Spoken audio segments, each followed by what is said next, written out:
Hi, my name is Akanksha Balekai. I'm a criminal justice policy analyst with Texas Appleseed, and today I'm going to be answering your burning questions about civil asset forfeiture. Okay, so question number one, what is civil asset forfeiture?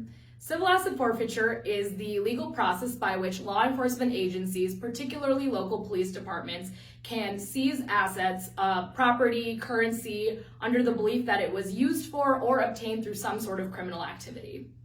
Question number two, what are the problems with civil asset forfeiture?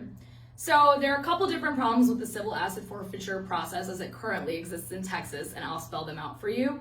One of the big ones is that there are very few reporting requirements. So right now, law enforcement doesn't even necessarily have to report what sort of crime they suspected a person of when they choose to seize their property. Now, these cases are really hard to contest in court for a number of reasons. One, the person has to travel back to the jurisdiction where their property was originally seized.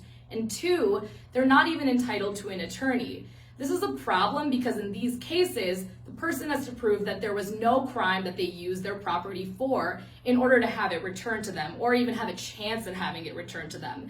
Now, if these cases end up in default, if a person can't travel back to court or can't find an attorney, what happens is the property is permanently seized, and oftentimes the proceeds end up going back to the seizing agency.